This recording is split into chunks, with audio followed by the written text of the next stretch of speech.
We'll next take a look at the questions on page 2 of the final exam review. Question number 4 is an equation they ask us to solve.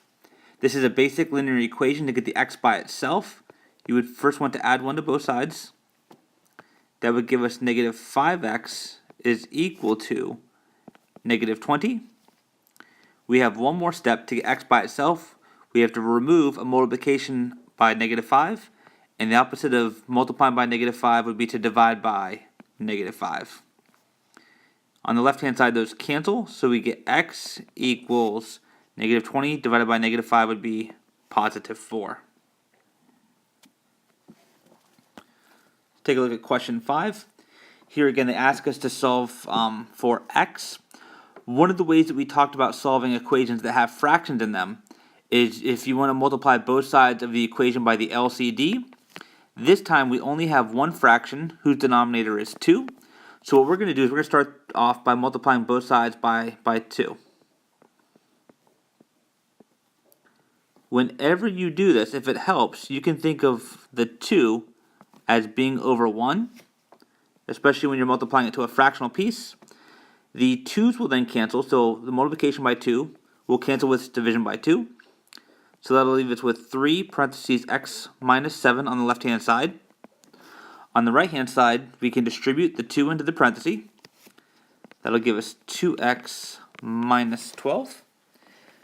Similarly, we can distribute on the right-hand side, left-hand side, that'll be 3x minus 21 equals 2x minus 12. We want to get all of our x's to one side, so let me subtract 2x from both sides. That'll give us positive 1x minus 21 equals to negative 12. And then we'd have one more step to get x by itself. Add 21 to both sides, and that would leave us with x equals positive 9.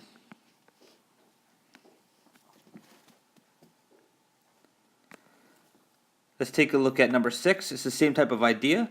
We have an equation that has fractions in it. Again, the idea would be to multiply every single term in the equation by the LCD of your denominators. Here we just have that simple denominator of 2 that appears everywhere. So we're going to multiply every single term by 2. So I'm going to have 2 times k over 2 minus 2 times 1 over 2 equals 2 times 3 over 2. And again, it's helpful, especially because we're working along with fractions, to think of that 2 as being 2 over 1. Again, these 2's will cancel here. They'll also cancel there. And they'll cancel there as well. So what is this going to leave us with? Well, we have k here minus 1 equals 2 to 3. To get the k by itself, we just need to add 1 to both sides. And we get the answer k equals to 4.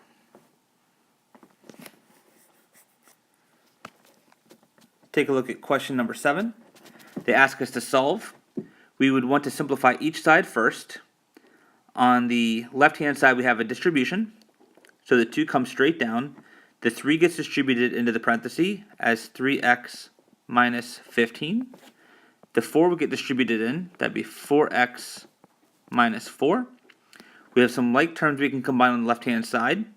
Positive 2 and negative 15 will give us negative 13 equals 4x minus 4. The next step would be to bring all of our variables to one side. So let's maybe subtract 3x from both sides. Here they would cancel. You'd have negative 13 equals a positive 1x minus 4. And then one more step to get x by itself. Add 4 to both sides. And we would get negative 9 is equal to x. Or you could flip it around and just say x equals negative 9.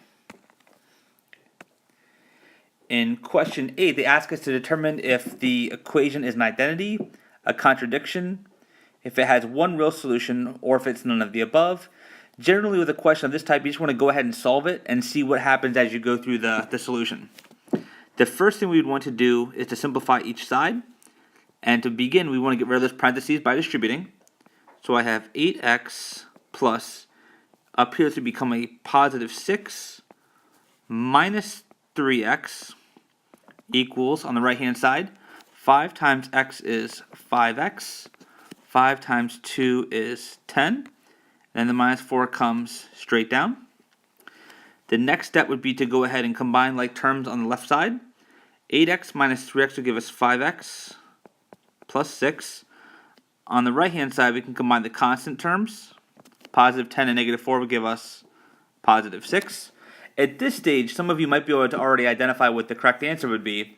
If we continue along the lines of trying to solve this, the next step in solving this equation would be to get all of the x's to one side, and we have the same amount on both. So typically what we would do is we would subtract 5x from both sides, and we see that our variables completely cancel, and we're left with a statement like this. 6 equals to 6. Well, this is a statement that's always true, and furthermore, its truth is irregardless of the value for x, because x doesn't appear in the statement here. So what that means is that this is going to be true for all values of x. In other words, the solution is going to be all real numbers, and we labeled such equations, we call those identities.